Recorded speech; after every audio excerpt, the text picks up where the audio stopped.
La parashá, vamos a ver qué tan larga o qué tan corta puede ser.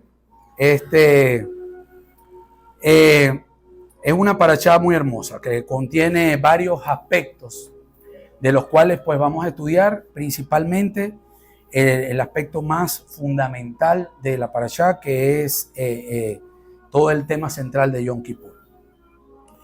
La parashá se llama Harei Mot, que quiere decir a Harei después de la muerte.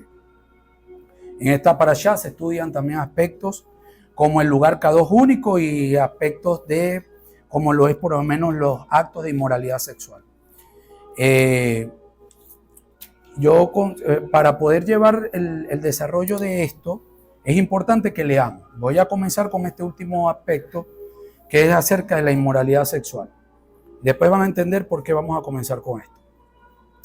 Dice en el capítulo 18 de Baikra, dice: y el Eterno le dijo a Moshe, dile a los hijos de Israel, yo soy el Eterno vuestro Elohim, no hagas las cosas que se hacen en la tierra de Egipto, en la cual moraste, ni tampoco hagáis las cosas de la tierra de Canaán, en la cual los llevó, no anhelen a sus costumbres. Cumplan mis preceptos y leyes y anden en ellos, lo ordeno yo, el Eterno vuestro Elohim. Cuida el cumplimiento de mis leyes. El hombre que cumpla vivirá en ellas. Lo ordeno yo, el Eterno. Ninguno de vosotros se acercará a pariente cercano para descubrir su desnudez. Fíjense que allí hay algo interesante, ¿no? Ahí estamos viendo pues que una serie de reglamentos, de instrucciones que dio el Eterno al pueblo de Israel. Claro, hay que también evaluar el contexto de en qué tiempo se encontraba el pueblo de Israel cuando él dio estas instrucciones. Hay que entender que el pueblo de Israel venía saliendo de Egipto y en Misraín se practicaba muchas de esas cosas. Se practicaba en Misraín. Y si nos vamos incluso un poco más atrás, en el tiempo de Abraham Avinu, también existían lugares donde se practicaba todo este tipo de perversiones. Y de hecho le costó incluso hasta la destrucción del mismo lugar, precisamente para dar cumplimiento o para demostrar lo abominable que puede ser esto ante los ojos de Hashem. Incluso un Midrash, investigando un Midrash, decía que Lot se encontraba haciendo tefilot, haciendo oración por el lugar donde él vivía, que era Sodoma y Gomorra. Y dice los sabios que cuando se acercaron los ángeles lo consiguieron y él estaba haciendo tefilot para cambiar el edicto que había sobre ellos, pues. Y cuando Lot le da hospedaje a estos ángeles, dice que cuando el momento que fueron toda aquella población y tocó la puerta para acostarse con los ángeles le dijeron a Lot, ya no hagas más tefilá. Ya es en vano todo lo que hagas. Toda la tefilá que hagas es en vano. Porque ya el edicto se va a cumplir por la abominación que había tan grande en ese tiempo. Luego también en esta parashá vemos el lugar Kadosh, el lugar único Kadosh, vamos a decirlo así. Y la parashá, yo creo, ahí resalta, es lo que quiere resaltar es que nuestros ajamí o nuestros rabinos, ellos cuidaban con un celo grande acerca de los sacrificios que se hacían en el templo. Normalmente los sacrificios siempre se llevaban a cabo en el templo, pero eran tan celosos que cuando ellos veían sangre en la tierra, hacían la tefilá para tapar la sangre y no sea que un judío o alguien de la misma tierra del pueblo de Israel viera la sangre y dijera, aquí se hizo sacrificio, podamos hacerlo acá. Entonces, imagínense lo cuidadoso que era el pueblo de Israel para poder cumplir a cabalidad lo que fue establecido por Hashem. O sea, es este el lugar donde va a hacer sacrificio. No es en Venezuela, no es en Cuba, no es en Estados Unidos, es en el lugar sagrado. Por eso es que para Hashem, incluso en la parashá habla de que él lo aborrece cuando hace este tipo de práctica fuera del pueblo de Israel. Estos son dos aspectos que contiene la parashá. Comencé con el aspecto de la inmoralidad sexual, vamos por el aspecto del lugar único Kadosh,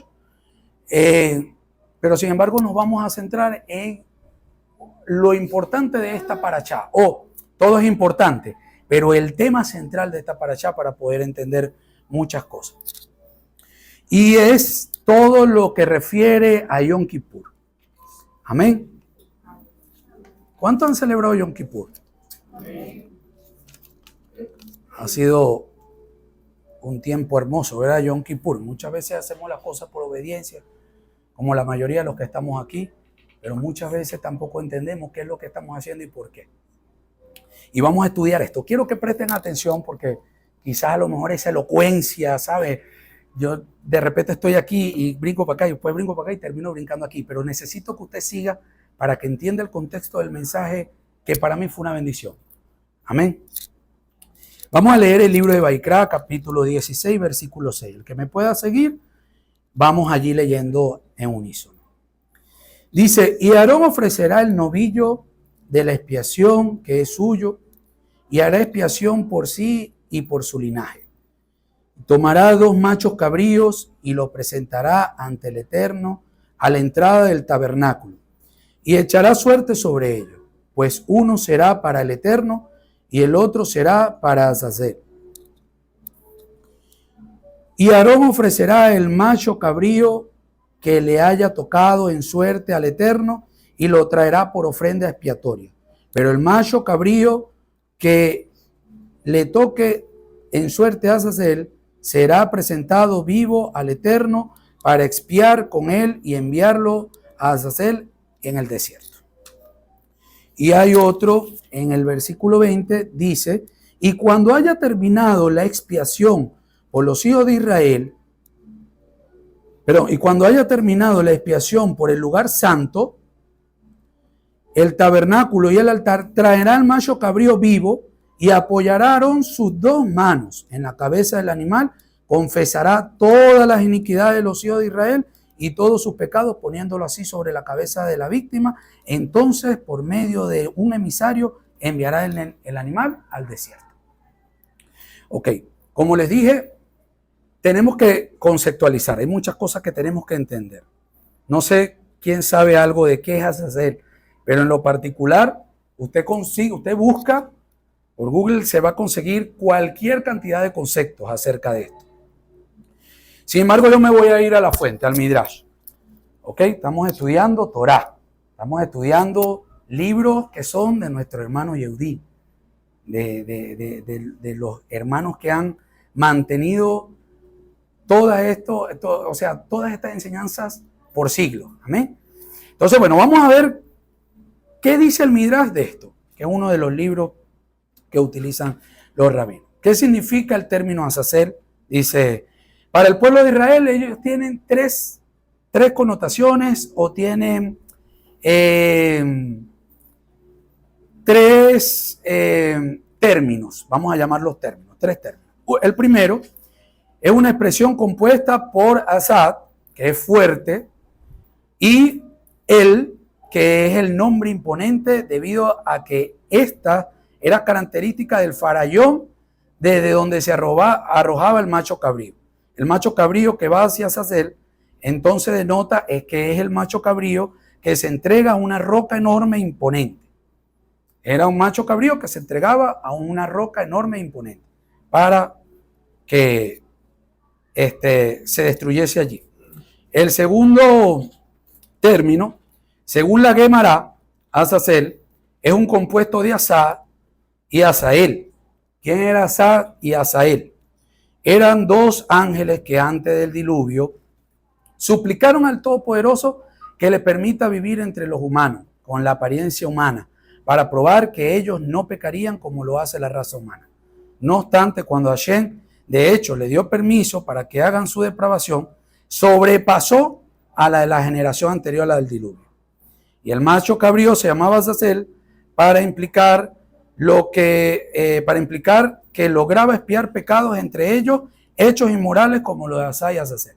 Me puse incluso a investigar acerca de esto y de allí se dice que es que vienen los gigantes de esos ángeles. Fueron uno de esos ángeles caídos que se empezaron a mezclar con los seres humanos y de allí se formaron los Nefilim.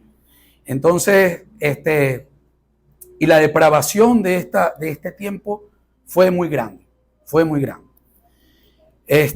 Y el tercer precepto es que interpretan los sabios que Azazel también representa a Satán.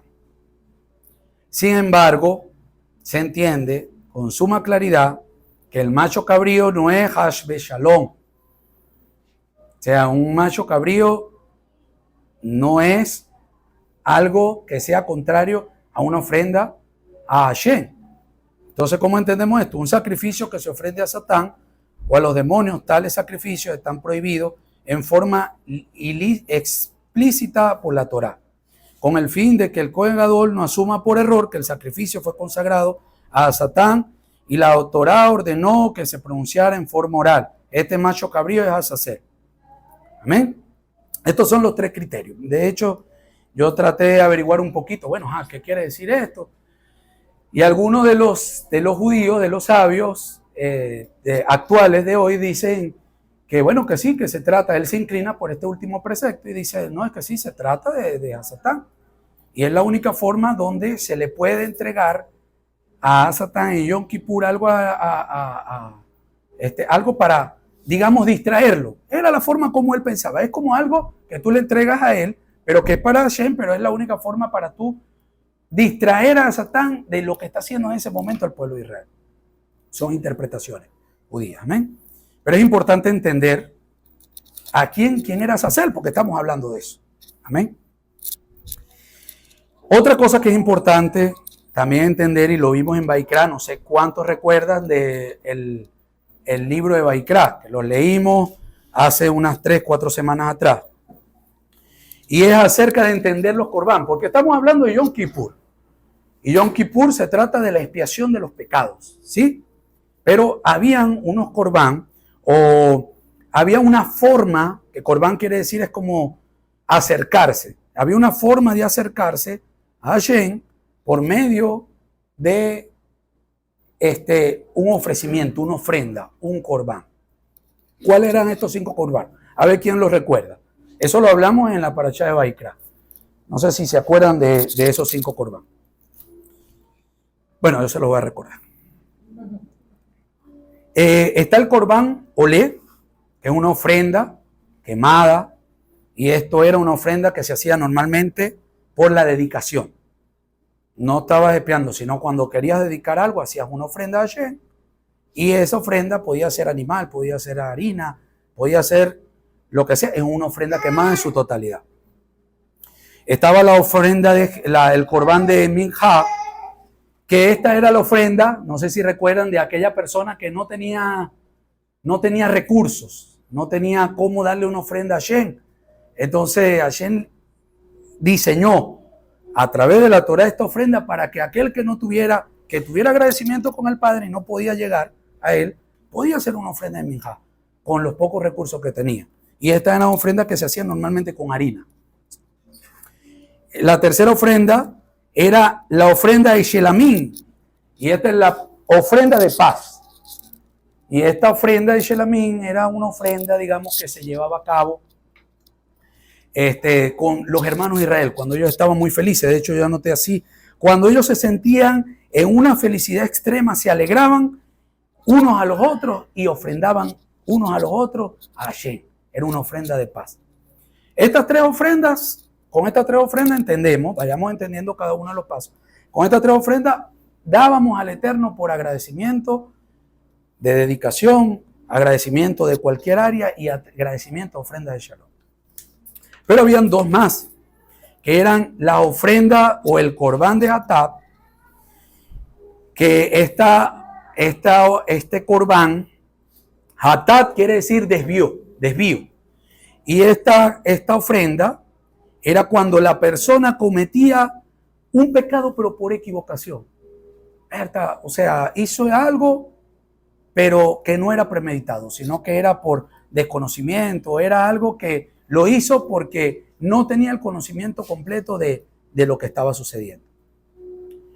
Y por último, y presten atención, estaba un corbán de Ashán. Este corbán de Ashán era cuando alguien, digamos, tomaba algo que no le pertenecía, o cuando alguien tenía incertidumbres o dudas, tenía que ofrecer, imagínense, cuando a usted anda dudoso por allí, que Berta, ¿cómo? No sé qué hacer. En ese momento, bueno, esto lo aprendí, tenías que hacer una ofrenda, tenías que hacer un corbán, porque digamos que Hashem decía, la duda no es mía. Tú tienes que ser, y por eso es que la palabra decía que tú sí seas sí, que tú no seas no. La mitad no es de Hashem. Entonces, cuando la persona se conseguía en este punto, entonces tenía que hacer una ofrenda de Hashem. Y la otra de las causas por la cual se hacía ofrenda de Hashem era cuando se quebrantaba de alguna manera las leyes de Kashrut. Cuando se ingería algún alimento prohibido por Hashem. Sin embargo, hay algunas transgresiones que vamos a ver más adelante que no tienen mecanismo alguno de defensa, no tienen mecanismo alguno de expiación. Ni siquiera el Yom Kippur lo podía expiar. Y lo vemos en la Torá.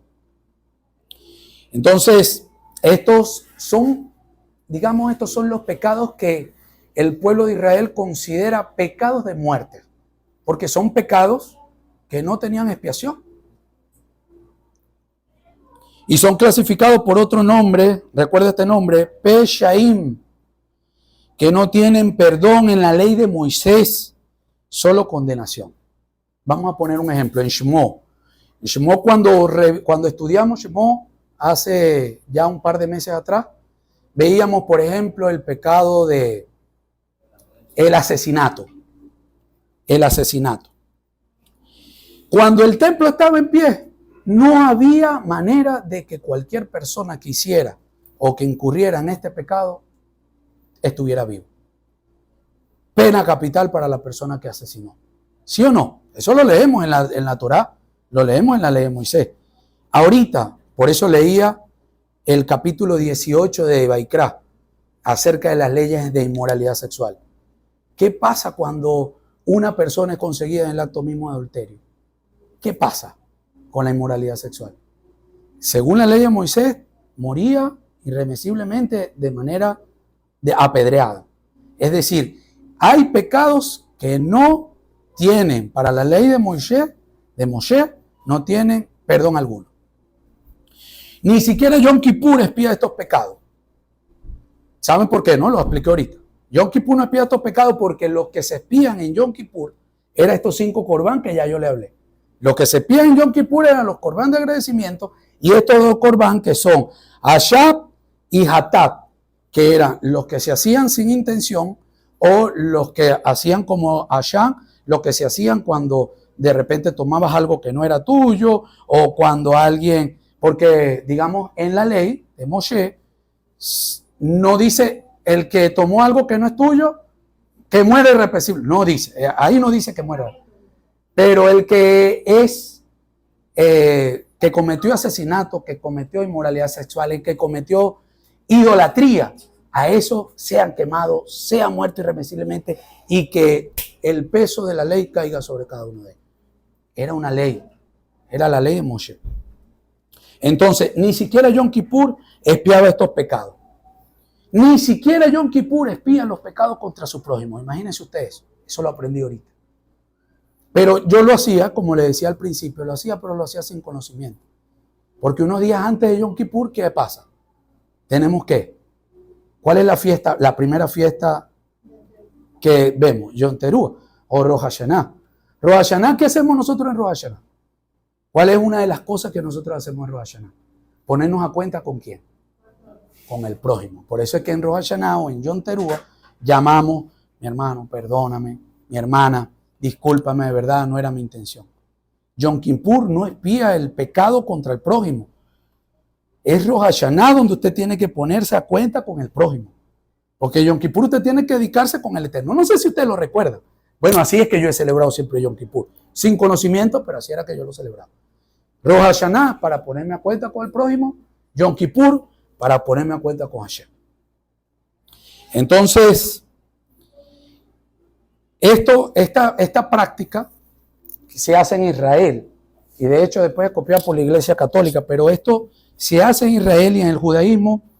Esto es como una especie de amnistía nacional. Todos se ponen a cuenta con sus hermanos en todo este tiempo de Yom Teruah o Rosh Hashanah. Pero volvemos otra vez al tema. Ninguno de estos pecados te excluye. Ninguno de estos pecados tiene remisión o redención en la Torá, en la ley de Moisés. Ninguno.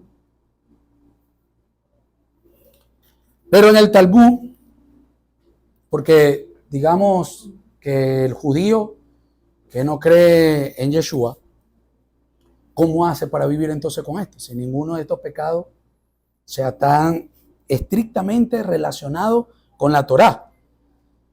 Y hay una serie de libros por las cuales ellos estudian y ellos necesitan entender, bueno, pero entonces que seguimos matando a piedra al que tal, ¿cómo hacemos cuando pasa este tipo de cosas?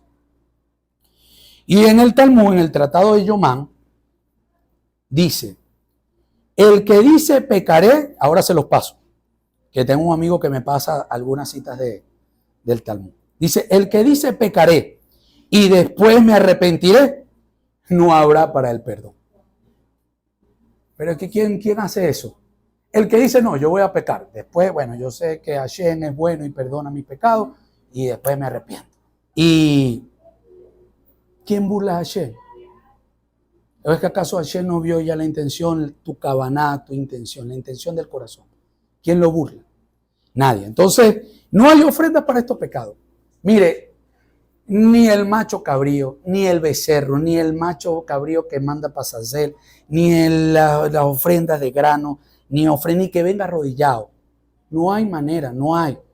Según la Torá, no hay una ofrenda que usted diga, yo voy a hacer expiación por mi pecado. Me voy a repetir, por el pecado que hice, toma, aquí está. Ni diezmo, ni dinero, no hay nada. Nada de esto se compra. ¿Qué dice la Torá? De hecho, la Torá dice que su sangre sea sobre su cabeza. Pena capital. ¿No es así, abogado? Que su sangre sea sobre su cabeza. No hay otro veredicto en cuanto a los pecados que son de esta forma. Y uno de los más grandes pecados de muerte, como lo comenté anteriormente, era la idolatría, la hechicería, el consultar a los muertos. Todo esto es abominable ante Hashem. Hashem perdona los pecados que estaban enumerados según el Corbán. Ellos, en Yom Kippur, aquel que se arrepintió, o aquel que hizo una ofrenda porque no cumplió una ley de Karú, o porque tuvo en algún momento una duda, Hashem perdona eso. Pero el pecado de muerte, porque estos son pecados de muerte, los que yo estoy hablando, según la Torá, estos son pecados de muerte. No hay remisión. Estos pecados de muerte, ahí es donde se presenta el problema. Porque yo anoté aquí, porque Dios puede perdonar, pero lo que Él no puede hacer es alterar el sistema de demanda de justicia. Porque lo estableció Él. ¿Cómo Él va a decir esto y después lo va a alterar? Si una de las bondades que tiene Hashem es que Él es justo. Él es justo. Y el sistema de justicia, Él no lo puede alterar por cualquier situación que tenga. ¿Cuánto vamos hasta aquí entendiendo lo que está sucediendo? Amén. Baruch Hashem. Matitiá 16:26 dice, ¿qué dará el hombre a cambio de su alma? Lo dijo Yeshua. ¿Qué dará el hombre a cambio de su alma? ¿De qué estaba hablando él acá? Dice la teología judía que cuando el arrepentimiento es sincero, Él perdona. Cuando el arrepentimiento es sincero, Él perdona. Pero la mancha de la transgresión no se la quita nadie de arriba. Ni la sangre de toro, ni machos cabríos, nada. Él perdona, pero la mancha no, que yo me acuerdo que esto a mí me llegó a pasar incluso un día. De verdad tiene un proceso hermoso conmigo. Porque yo veo que hay cosas que me han pasado que no la entendí en ese momento, pero que ahorita cuando estudio digo, wow, ahora recuerdo lo que me dio aquel hombre. Baruch Hashem, que el Eterno me ha dado memoria para recordar todas estas cosas que me pasaron hace 8, 9, 10 años. Pero yo me acuerdo que cuando comencé en el cristianismo, estaba comenzando en la exaltación. Y yo me acuerdo que un día fuimos a exaltar con varios de otras iglesias. Y hubo una persona que estábamos hablando, no, que porque en aquel momento había como que confesar los pecados entre nosotros mismos para poder darnos libertad. Era como una práctica que hacíamos como que, oye, yo he sido mentiroso, por ejemplo. He sido embustero. Oye, yo quiero dejar esto acá y yo quiero tal. Y entonces los hermanos, oye, así como una sociedad, como exacto, algo como eso. Pecadores anónimos. Pecadores anónimos. Ahí nos sentamos en círculo y ahí confesamos nos confesamos cada quien su inequidad. Pero de alguna manera Hashem lo permitía. ¿Y lo permitía con qué sentido? El que quería ser libre, y de verdad era libre.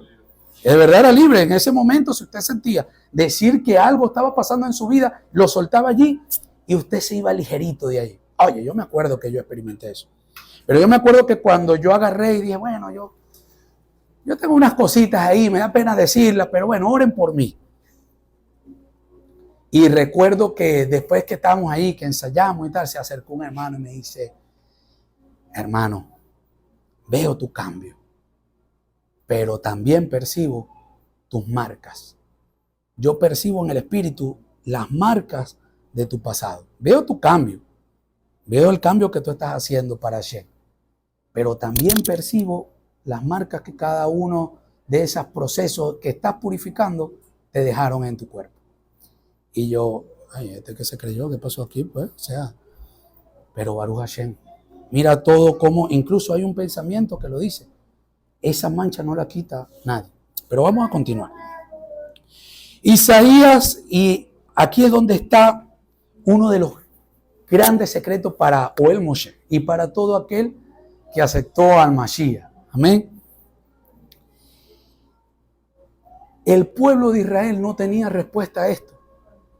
No tenía respuesta. Ellos en el Talmud crearon una alajá para poder de alguna manera decir, bueno, vamos a pensar que si hacemos un tikkun, una teshuvá sincera y genuina, Hashem nos la perdona, pero bueno, igualito te vamos a tener un cable allí con Hashem que va a estar siendo corto.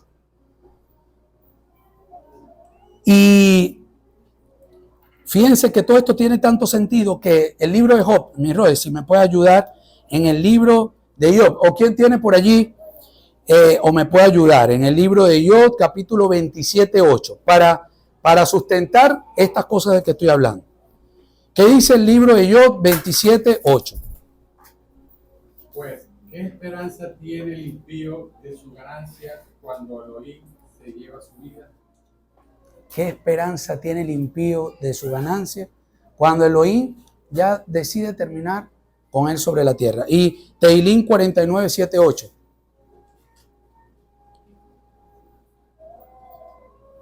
Teilín, Salmos 49:7-8.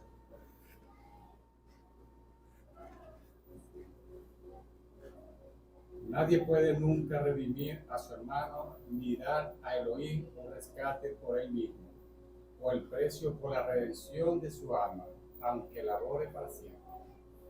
Ni sangre de toro, ni macho cabrío, ni haga lo que haga. Estos eran pecados que no tenían perdón, no tenían remisión. Los 5 corbán, ¿sí? Pero se destraba. Viene Hashem y manda al profeta Isaías. Y dice en el capítulo 53, uno de los capítulos más cuestionados por el pueblo de Israel. Y Isaías capítulo 53 en el versículo 11 y 12 dice así: después de esta prueba penosa, él verá luz después de la muerte, porque él conoció dolor y sacrificio. Mi siervo justo traerá a una posición de justos a muchas personas, porque él mismo quitará los errores de ella. Por esa razón le daré una porción entre los muchos y será con los poderosos con quien él repartirá proporcionalmente el despojo, porque él derramó su alma en la muerte y con los transgresores fue contado y él mismo cargó el pecado de muchos y a favor de los transgresores procedió a interponerse. Baruch Hashem. ¿Cuánto le dan un aplauso al Eterno por lo que acabo de leer?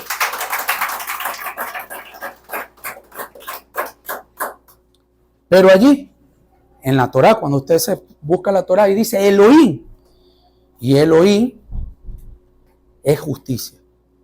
Elohim, la justicia de Dios, pasó en su siervo sufriente el peshaín, el peshá, la culpa, la rebelión de todos nosotros.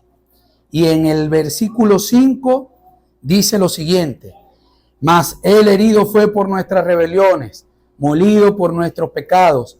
El castigo de nuestra shalom fue sobre él, y por sus llagas fuimos curados. Nosotros nos perdimos como ovejas, cada cual se apartó por su camino. Sin embargo, Adonai cargó en él el pecado de todos nosotros. Angustiado él y afligido, no abrió su boca, como oveja fue llevado al matadero, y como cordero delante de sus transgresores, aniquiladores, enmudeció y no abrió su boca. Baruch Hashem. Yo me emociono, de verdad, porque yo siento que estoy comenzando de cero. Yo siento que estoy comenzando de nuevo. Y estoy entendiendo ahora más el sacrificio de nuestro Mesías Yeshua.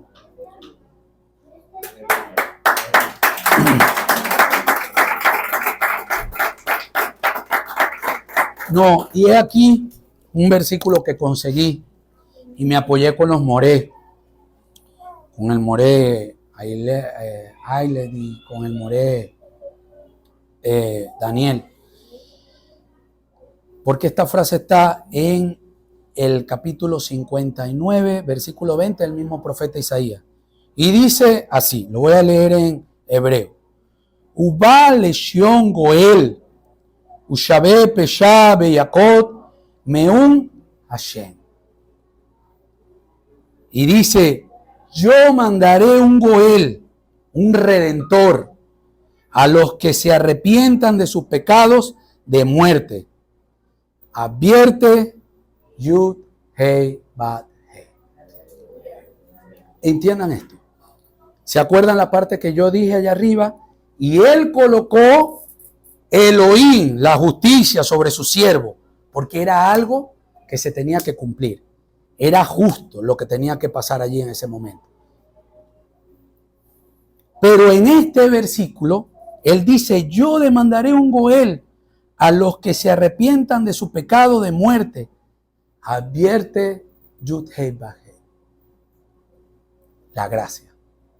Yud Hei Bat Hei representa la misericordia, la gracia. Amén. Quiero que me vayan siguiendo aquí. Estemos orando, por cierto, por la yeshiva. Esperemos comenzar este martes. Si Hashem lo permite, comencemos este martes y vamos a empezar a entender un poquito de lo que se va a hablar acá. Esto es un preámbulo de lo que puede ser la yeshiva. Amén. Pero este redentor que hablaba Yeshayá allí era el silencio que no pudo ser completado en la Torá de Moshe. En los 5 libros, este pasaje fue el destrabe, fue la llave que abrió la puerta a cómo podemos entender los pecados de muerte, cómo lo hacemos. El siervo sufriente. Entonces, ¿saben que cuando nosotros comenzamos ahorita todo este proceso, antes que naciera el Moshe, estaba yo con mi familia y era necesario hacer esta pregunta? ¿Quién es Yeshua para ti? Yo la hice a mis hijos para ver quién eran ellos en esencia. ¿Quién es Yeshua? No, Yeshua es quien se sacrificó por mí y tal, y ajá, pero ¿quién es Yeshua? Vamos a tratar de meternos más en el soft. Vamos a tratar de meternos más en lo interno. Y bueno, que él sacrificó, lo que pasa es que Yeshua y todos llevamos al punto de que Yeshua fue quien murió por nosotros. Yo decía, pero si Yeshua murió por nosotros, eso se practicaba en una fiesta, en Yom Kippur. ¿Y por qué murió en Pesa? Y Hashem utilizó fue a Pedro, a Efraín. Y recuerdo que él dijo estas palabras. Él decía, bueno, lo que pasa es que en Pesa, el cordero que se sacrificaba era por la libertad. Entonces, Hashem está con el sacrificio de Pesa dándonos libertad. Y estamos entrando en un proceso de la formación de Ohel Moshe. ¿Verdad? Somos libres, ¿verdad que sí? Bueno, tiene una perspectiva interesante la posición de Efraín. Pero vamos a estudiar algo hoy. Yo me quedé con esa explicación. Y entonces, ¿por qué muere en Pesa y no en Yom Kippur? Puse yo aquí. Como les comenté, Rosh Hashanah es un día de juicio también. Porque ese es el día que Hashem, el creador, le permite a Satán que se meta con sus hijos. Les voy a explicar por qué. La mayoría de los rabinos incluso concuerdan. Yo no lo he medido, porque bueno, Baruch Hashem, siempre en mi familia, siempre nosotros somos muy, vivimos muchos procesos. Pero dicen los rabinos, y ellos concuerdan, de que en el tiempo antes de Rosh Hashanah es el tiempo de más complejidad en la familia. Discuten y pelean por todo. En el tiempo de Rosh Hashanah es un tiempo de mucha turbulencia entre la familia. Bueno, habrá que medir, a ver cómo es. Lo que pasa es que la familia venezolana siempre está ahí caldeada, siempre se caldea y se alegra y después se abrazan y después vuelven a pelear. Pero hay que prestar atención a ver qué pasa antes de Rosh Hashanah, porque los rabinos concuerdan de que ese es un tiempo de mucha turbulencia entre la familia. ¿Y es por qué? Porque Hashem, dicen ellos, le permite a Satán que pueda tocar. ¿Y esto por qué? Porque por lo que leímos hace rato. ¿Se acuerdan cuando leímos acerca de Azazel? Él dijo, ¿por qué cuando le entregaste a Moshe? Creo que esa partecita no la leí. ¿Por qué cuando le entregaste a Moshe la Torá no me tomaste en consideración? Y también lo vemos en el libro de Job. El libro de Job dice que Hashem tuvo una reunión con sus ángeles y se presentó a Satán también ahí, en esa reunión. Entonces él le dijo a Hashem, ¿por qué no me tomaste en cuenta en el tiempo de la Torá? Me va diciendo ahí el tiempo. Wow, y voy por la mitad. Y resulta que Hashem le dijo, bueno, está bien, puedes tocarlo, excepto en Yom Kippur. Por eso es que yo leía que a Satán estaba atado de mano. En Yom Kippur, tu relación es con Hashem y ahí no se mete. Sin embargo, en Rosh Hashanah tu relación es con el prójimo. ¿Sí? ¿Se acuerdan lo que les acabo de explicar? Entonces, el Midrash dice que en Rosh Hashanah no se dice, Elohim perdónanos porque hemos pecado. No se dice, ¿por qué? Porque a Satán también está acusando, el acusador está acusándote. Entonces, bueno, que lo diga aquí el abogado experto en legal, que si usted agarre y dice ante un juez, oh Padre, perdóname, porque no, juez, Señor, su señoría, perdóneme, porque cometí el mal, y está un acusador diciendo que también hiciste el mal, o sea, ¿qué permiso tienes de poder salvarte ante esa acusación? No puedes, es imposible. Entonces, en ese tiempo, Satán está acusándote. Y tu tefilá, en ese tiempo, tiene que ser, Hashem, ten misericordia de mí y haz un juicio bueno. Ten misericordia de mí y haz un juicio bueno. Porque hay un acusador que ya te está acusando. Ahí tú no tienes que pedirlo, usted tiene que ponerse a cuenta y tratar de vivir, bueno, todos los días de su vida. Pero en ese tiempo, los rabinos tratan de vivir un tiempo especial. Voy a acelerar. Hay que entender esto porque es una clave. Lo acabamos de decir ahorita. Hashem no tiene nombre. Ahorita lo hablamos.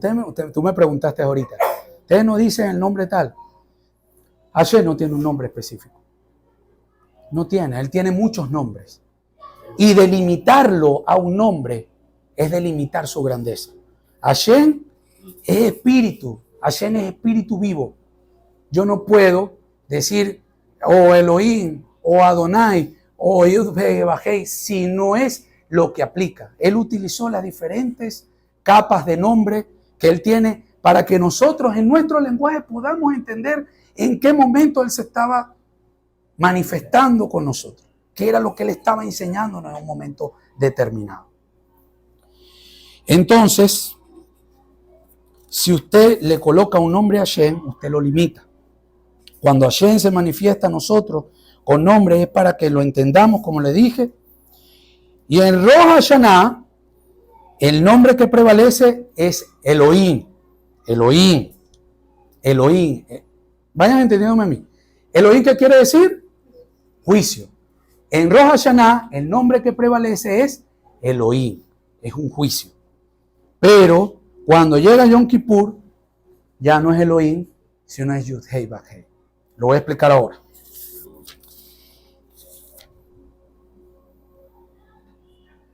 Vamos a ver en el libro de Génesis. Si que no lo vamos a buscar por el tiempo. Pero en el libro de Génesis, si quiere anótelo para que lo busque. Pero en el libro de Génesis capítulo 1, no está Yud-Heh-Vah-Heh, no está por ningún lado. El nombre Yud-Heh-Vah-Heh no está por ningún lado. Sin embargo, dice Elohim. Elohim. ¿Por qué?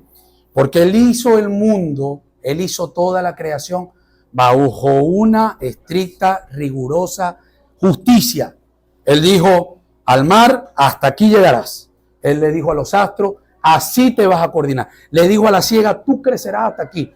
Todo lo que él utilizó en el tiempo de Bereshit, capítulo 1, fue con estricta justicia. Por eso, cuando usted busque en Génesis ahorita, seguramente usted va a ver Elohim. Y Elohim hizo. Y Elohim hizo. Porque todo fue bajo estricta justicia. Sin embargo, en el capítulo 2, cuando entra en escena el hombre, entonces el Creador se revela como Yud-Heh-Vah-Heh. Y así vemos en toda la escritura. Podemos hacer una yeshiva con eso, Moreo, ¿viste? Cuando vayamos a explicar ahí, podemos hacer algo ahí con eso. Y miramos incluso la bendición de Isaac. Cuando Isaac bendijo a Jacob, lo bendijo, búsquelo. Cuando Isaac bendijo a Jacob, lo bendijo Elohim, la justicia, tal. Y le entregó la bendición a Jacob. Pero cuando bendijo a Isaac, lo bendijo con Yud-Heh-Vah-Heh. ¿Y cuál es el pensamiento que se viene? Si yo, dice, pienso, porque no lo explica ningún Midrashim, pero si Hashem le hubiese entregado a Jacob,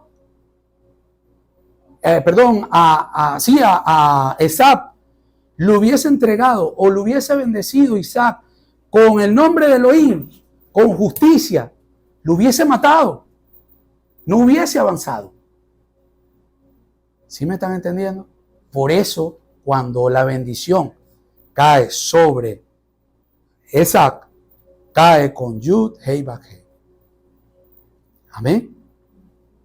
De todas maneras, todo esto va a quedar grabado y pueden revisarlo más adelante con su Biblia, con su Taná. Entonces, Rosh Hashanah es Elohim, Yom Kippur es Yud-Heh-Vah-Heh. Ayer yo pasé un salmo. ¿Quién lo lee rápidamente en el libro de en el grupo de Oel Moshe? El Teilín 47:5. ¿Quién lo lee? Púa.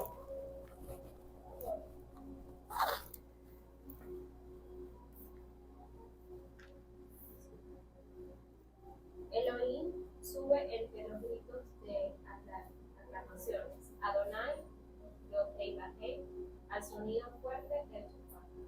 Baruch Hashem. Elohim sube ante la aclamación. Adonai, Yod-Heh-Vah-Heh. Y hay como un cambio de carácter. No sé si lo ven. Claro, esto no es antropomorfismo. O sea, aquí no estamos hablando de que este es este y este es este, porque Él es espíritu. Él es espíritu puro. Su acción. Es la acción, es el cambio de carácter que hubo por un shofar que sonó. ¿Cuál fue ese shofar? Porque la historia en la palabra tiene muchas, en la escritura tiene muchas acciones donde se tocó el shofar. Está el shofar de Josué, cuando la caída de los muros de Jericó. Está el shofar cuando Abraham vino, consiguió aquel carnero, lo sacrificó y de ahí sonó el shofar. Pero ¿cuál fue ese shofar que cambió de Elohim a Yud-Hei Vah-Hei?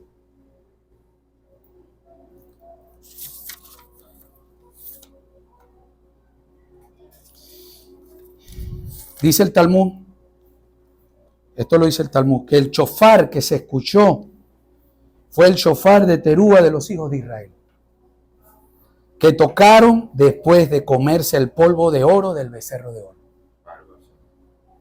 El shofar que escuchó, ahí el salmista David era haciendo un recordatorio de lo que había pasado en el Sinaí. El salmista David decía, Elohim clamó a los gritos y tal, y convirtió el shofar, léelo otra vez, hija, porfa. Elohim sube entre los gritos de aclamaciones. Adonai, Yod-Hei Vah-Hei, al sonido fuerte del shofar. Entonces, él estaba recordando lo que había pasado en aquel momento en el monte Sinai. ¿Por qué el becerro de oro? Ustedes conocen la historia y rápidamente se la voy a decir. En el tiempo que Moshe subió al Sinai, él le dijo al pueblo, después que vieron todas las maravillas que estaban sucediendo, él dijo, voy a subir a recibir las instrucciones ayer. Por tanto, voy a bajar en 40 días. Espérenme, que en 40 días yo bajo.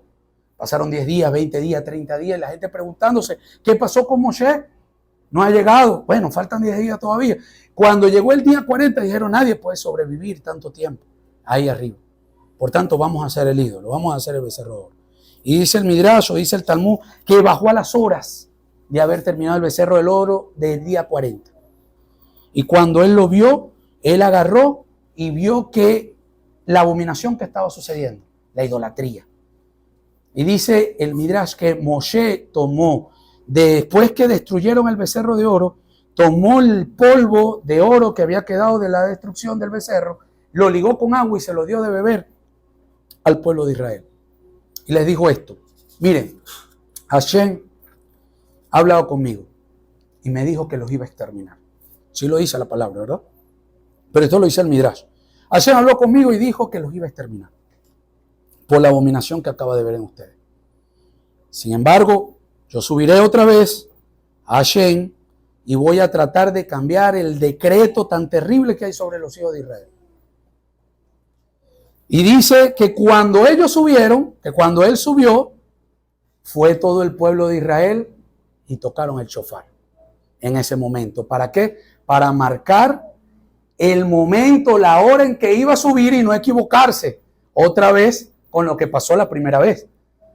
Ellos dijeron, bueno, se está oscureciendo, vamos a sonar el shofar y cuando pase el día 40 tenemos que esperar este momento para volver a sonar el shofar y no adelantarnos, no retrasarnos en el momento que está subiendo Hashem, que está subiendo Moshe. Entonces, cuando subió Moshe, dice que bajó no solamente con las tablas, sino que bajó con el perdón. Este era el shofar que hablaba David en el Teilín 47:5. Si se dan cuenta, cuando clamaron, Elohim, escuchó. Pero cuando sonó shofar, Yud-Hei Vah-Hei Adonai, escuchó. Cambió su carácter. Y este fue el shofar que sonó en ese momento. Entonces, ¿cuál es el mensaje aquí? Cuando Yeshayá dice que viene el Mashiach, que viene el Goel, él viene por un pueblo con un arrepentimiento genuino. No como aquel versículo en el Talmud que dice, yo pequé y me voy a arrepentir.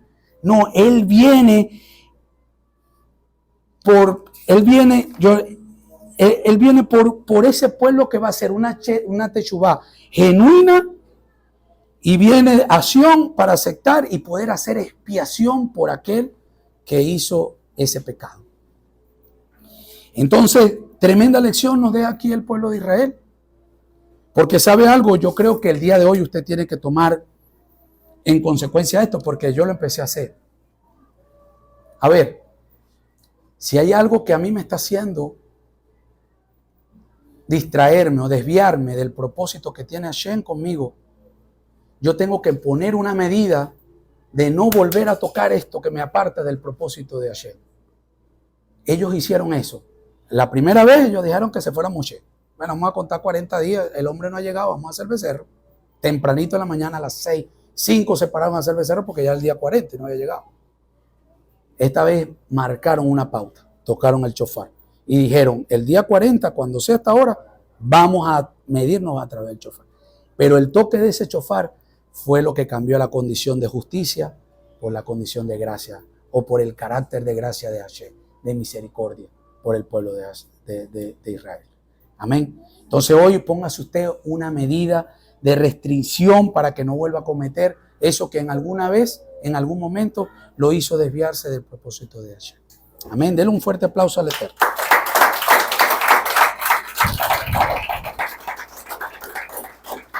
Creo que hoy nos vamos a exceder un poquito, pero es que necesito contar esto. Usted sabe que a mí hace mucho tiempo me pasó algo. Un día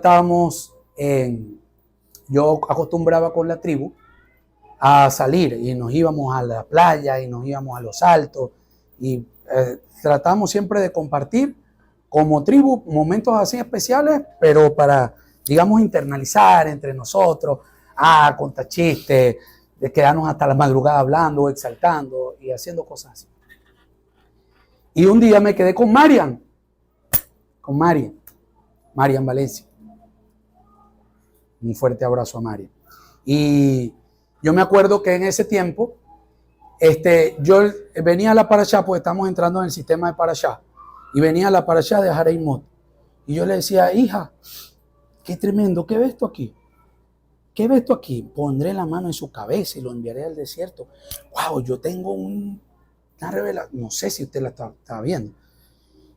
Y quiero que lo leamos. Vamos a leer en el capítulo rápidamente de Matías, capítulo 3, versos 3, 15, 4 y 1. Del 13 al 15. Mateo. Entonces Yeshua vino de Galil a Jardín para ser sumergido por Yohanan. Pero Yohanan trataba de impedírselo, diciendo, yo debo ser sumergido por ti y tú vienes a mí. Sin embargo, Yeshua le respondió, permítelo ahora de esta forma, porque debemos hacer todo para cumplir la Torá. Entonces Yohanan se lo permitió. Para cumplir la Torá. ¿Qué iba a cumplir? ¿Qué Torá iba a cumplir? O sea, ¿qué tenía que ver tenemos que hacerlo todo para cumplir? ¿O es que acaso no había la tevilá sobre Yeshua? ¿O es que acaso Yeshua cuando hizo el bar mitzvah no hizo tevilá? ¿Qué era específicamente lo que tenía que cumplir la Torá? Porque él era judío, él cumplía la Torá. ¿Qué era lo que estaba pasando y qué estaba aconteciendo allí en el momento que está allí? Pero Yohanan, hablando acerca de esto, también dijo, todo esto, dice en el Yohanan o Juan capítulo 1, verso 29.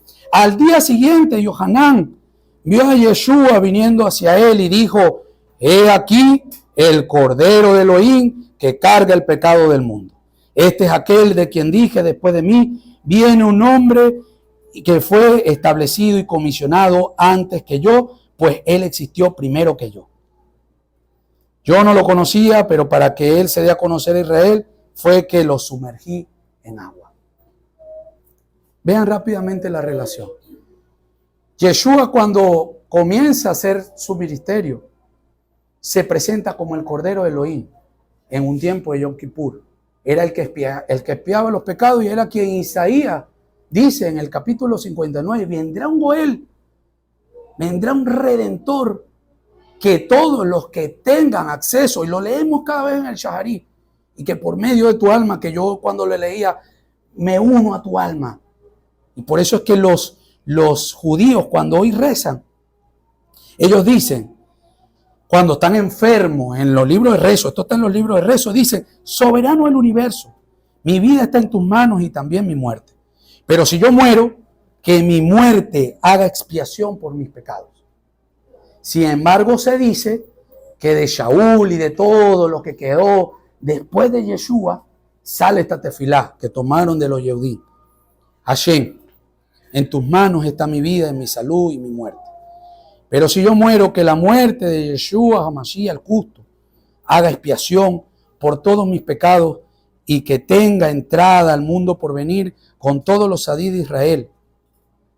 ¿Y cuál es la oración que va a ser escuchada? Si el profeta Isaías dijo, va a venir un Goel que va a ser el redentor de Israel. Y ya esto se cumplió. Esto lo cumplió Yeshua HaMashiach cuando fue, porque después que fue sumergido, dice que fue llevado por el Ruach HaKodesh, y en Vaikra dice que va a ser llevado, fue llevado por el Ruach HaKodesh al desierto y tentado por Satán. Y entonces Vaikra dice, y luego asignaré a una persona que lo va a tomar y lo va a llevar al desierto en ofrendas a hacer. Entonces todas las cosas, yo vi una similitud tan grande. Hashem dará la revelación, esto es mío, esto no está en ningún midrashim. Él dirá qué tanto, pero yo veo la similitud y veo el cumplimiento y veo más fuerte el acceso que tenemos a nuestra salvación, a nuestra redención y a nuestro perdón de pecados por la voluntad de nuestro Adón Yeshua HaMashiach. Amén. Por último, y vamos a terminar, la parashá se llama Harei, después de la muerte. Pero a mí me llama la atención que Harei Mot comienza de esta forma. El Eterno dijo a Moshe, después de la muerte de los hijos de Aarón, los cuales habían muerto al acercarse al Eterno, dile a Aarón, tu hermano, que no entre en cualquier momento al santuario detrás del velo. Yo apareceré en la nube del propiciatorio. Con esto vendrá Aarón al santuario, con un novillo por expiación, por un carnero por holocausto. Eso es, pasando la muerte de los hijos de Aarón, recibiendo instrucciones y hacer. Cuando nosotros celebramos el Shabbat, decimos, Bahí Eret, Bahí Boker. Y fue la noche, y fue el día, un día. Antes del día, ¿qué está? La noche. A Hashem le plació comenzar el día con la oscuridad. Eso le plació a Hashem, no es de nosotros. No es como el calendario que llevamos los gregorianos. El calendario hebreo comienza a las 6 de la tarde, cuando hay oscuridad, o cuando se está poniendo la oscuridad. Y yo sé, y todos nosotros, quizás todos los que estamos aquí, muchas veces vivimos momentos de oscuridad. Vivimos momentos donde no tenemos respuesta a la situación que estamos pasando. Pero siempre después de la oscuridad viene la luz. Y esto pasó en Aarón. Aarón el Cohen pasó esto. Él viendo a sus 2 hijos muertos, y qué dolor, porque no sabemos, yo creo que eso tiene que ser uno de los dolores más fuertes que puede vivir un hombre, un ser humano, la muerte de los hijos. Pero Aarón, con su madurez, Aarón llevó a cabo su espacio, su tiempo y sus ordenanzas. Él sabía la posición que él tenía ante Hashem y ante los hijos de Israel. Él continuó, no se retrasó. No hubo ansiedad, no hubo depresión. No se habla de eso a Aarón. Aarón continuó. Aarón siguió y de la Torá se dice, aquí está, esto pasó en Vaikra, falta Bamidbar y falta Devarim. Y todo eso habla de Aarón. Y todo eso habla de lo que hizo Aarón. Él no se detuvo, él continuó. Y quiero contarles algo que es el mensaje también, es uno de los mensajes clave de esta. Y esta era la historia de un rabino que estaba en una Betnese y decía, él se quedó viendo a un hombre que hacía café. El hombre estaba haciendo café y él se quedó viendo cómo el hombre hacía el café y se quedó observando. Cuando el hombre terminó de hacer los cafés de la ronda, él se le acercó al hombre y le dice, wow, qué forma tan rara tienes de hacer el café. Es una forma muy ortodoxa, muy extraña. ¿Por qué haces el café de esa forma?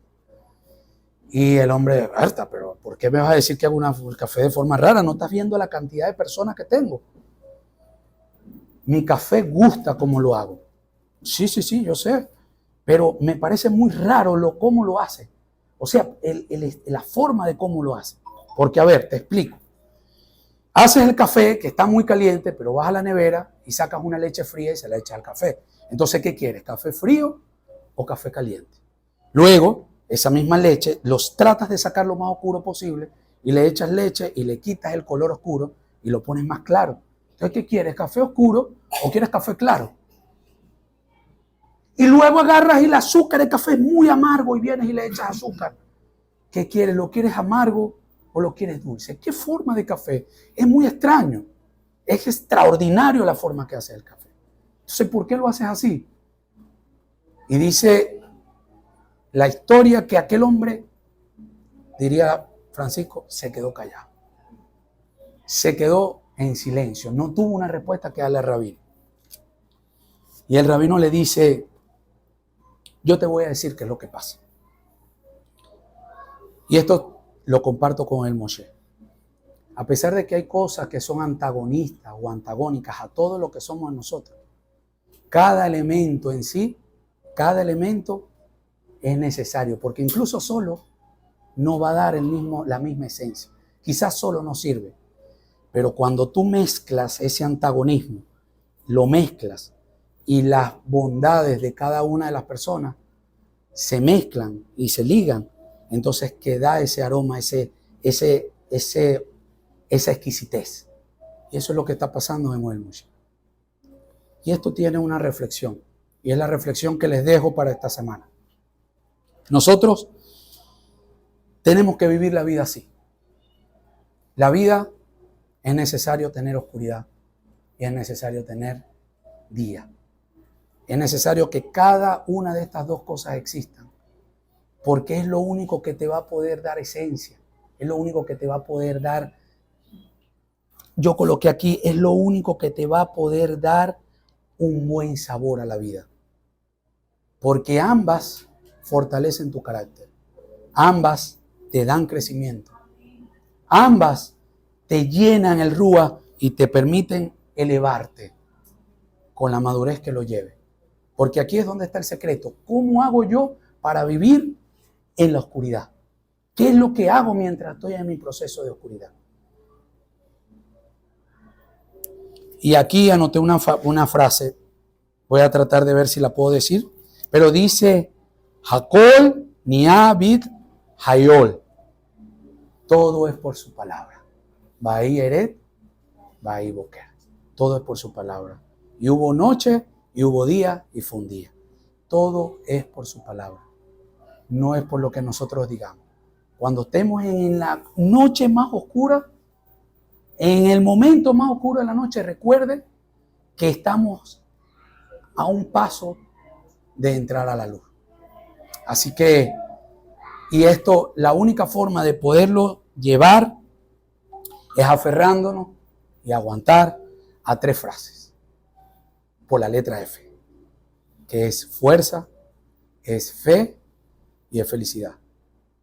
Ninguna de las ocasiones nosotros nos puede quitar esas cosas, ni la felicidad, porque vivimos por Hashem, ni la emuná, ni la fe, porque tenemos que caminar en ella, y la fuerza, que es lo que nos va a permitir seguir adelante.